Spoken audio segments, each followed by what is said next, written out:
Bonjour à tous les passionnés de cinéma. Je suis enchanté de vous retrouver sur ma chaîne Cinémadicte, où je vous propose les meilleures infos sur les nouveautés cinématographiques et les films déjà sortis. N'hésitez pas à vous abonner pour ne rien manquer des contenus captivants à venir. Bonjour à Allons-y. tous, et bienvenue sur ma chaîne. Aujourd'hui, je vous invite à plonger avec moi dans l'univers enchanteur de Les Jardins du Roi. Dans cette vidéo, nous allons explorer comment cultiver l'amour à travers les magnifiques paysages et les histoires qui se cachent derrière ces jardins emblématiques. Je partagerai avec vous des réflexions sur l'importance de l'amour dans nos vies et comment la nature peut être un véritable catalyseur de nos émotions. Préparez-vous à découvrir des anecdotes fascinantes et des conseils pratiques pour nourrir l'amour, que ce soit dans un jardin ou dans notre quotidien. Alors, installez-vous confortablement et laissez-vous inspirer.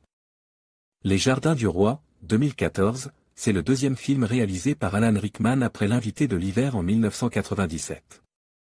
Ce dernier film s'illustre dans la romance et l'historique en plein cœur du XVIIe siècle, pendant la construction du grandissime château de Versailles.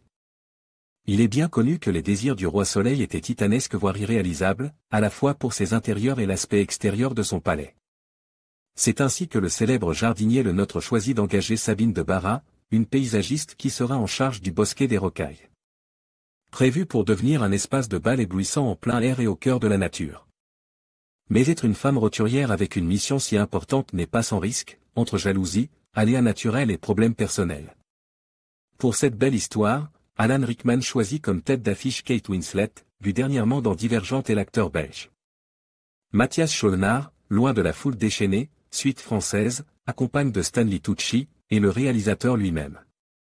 Sabine de Barras se retrouve donc en plein cœur des tourmentes de la cour, se rapprochant des plus importantes personnes et elle réussit même à gagner l'estime du roi en personne. Tout un programme, donc, pour ce film présente pour la première fois pour la clôture du Festival du film de Toronto. Les avis furent toutefois très mitigés. Le principal problème des notes par les spectateurs et par la presse est clairement son manque de réalisme. Si vous êtes un pro de l'histoire de France et que vous regardez le film, vous saurez probablement outre des erreurs et anachronismes présents ici. Petite vue d'ensemble, 1. Sabine de Barras n'est ni plus ni moins qu'un personnage de fiction. Cette jardinière n'a jamais existé dans l'histoire de France, et il semble d'ailleurs invraisemblable que femme roturière puisse prendre part à la construction des jardins du château de Versailles et encore moins avoir la charge d'un élément tel le bosquet des Rocailles. Sans compter que c'est une femme presque aussi élégante qu'une bourgeoise et qui n'a rien d'une gueuse.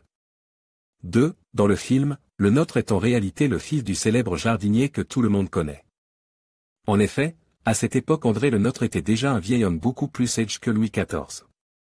Et d'ailleurs, il aimait sa femme. 3. Louis XIV est décrit d'une manière plutôt méliorative. C'est très connu que ce roi était vraiment mégalomane et prétentieux, ce n'est pas pour rien qu'il est surnommé le « Roi Soleil ». Or, dans le film cet aspect proéminent de son caractère n'est que très peu suggère, si ce n'est par l'attitude de l'acteur et de toutes. Petite scène pas vraiment explicite. 4. L'anglais s'invite dans les correspondances de Le Nôtre. Voilà un petit detail qui ne plaît pas aux spectateurs français, au début du film on voit le jardinier écrire une lettre dans la langue de Shakespeare, une incohérence de plus. Sauf que, pour plaider la défense de Les Jardins du Roi, qui dit film historique ne dit pas forcément adaptation de faits strictement véridiques. Un film historique s'inspire d'événements particuliers de l'histoire et le réalisateur peut tout à fait se permettre d'agrémenter les 10 éléments. Donc, ici, la base est bel et bien la construction des jardins de Versailles et les exigences du roi Louis XIV. Quant à la langue anglaise présente dans le film, ça aurait été difficile de faire autrement étant donné que le film est anglais, justement.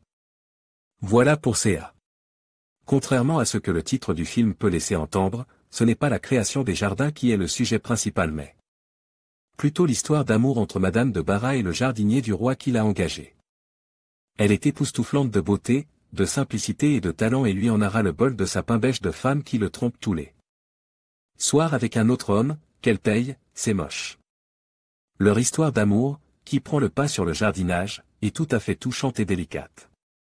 Même si elle est carrément prévisible, on est quand même heureux de les voir s'aimer. Sabine et le nôtre se complètent l'un l'autre, il comble le manque d'amour qu'il supportait avec sa femme et elle trouve un confident. Pour chasser de son esprit son traumatisme passe. Bon ok, c'est une relation extra-conjugale, mais on s'en fout parce qu'ils vont très bien ensemble, il le mérite, et puis c'était monnaie courante à cette époque. Néanmoins, on ne peut pas suivre leur idylle pendant 2 heures, il faut bien le construire ce bosquet des rocailles, mais, hélas. Cet aspect de l'histoire est trop peu abordé et les difficultés auxquelles Sabine doit faire face sont peu présentes et écourtées.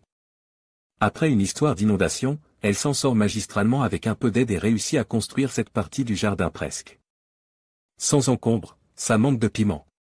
L'autre côté intéressant du film, bien qu'impensable, est la relation entre Sabine de Barras et le roi Louis XIV.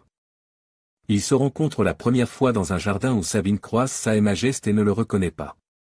S'établit entre eux une relation cordiale et presque d'égal à égal. Elle se permet de lui parler naturellement et même de critiquer franchement ce qu'il dit devant la moitié de la cour dans une discussion. Très métaphorique pour prendre la défense d'une certaine Madame de Montespan.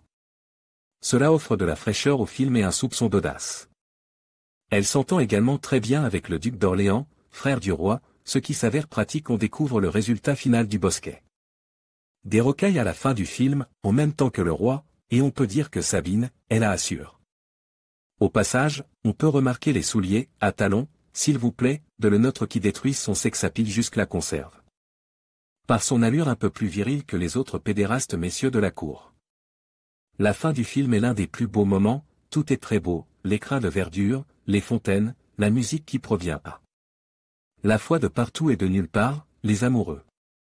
Seul point négatif, la toute dernière image montrant une vue d'ensemble de Versailles un peu trop numérique.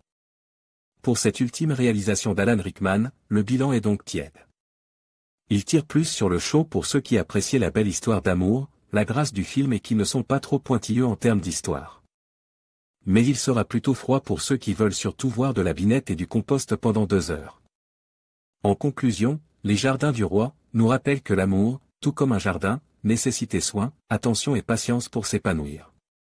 À travers les histoires de passion et de dévotion, nous découvrons que chaque geste, chaque mot et chaque moment partage contribuent à cultiver ce lien précieux.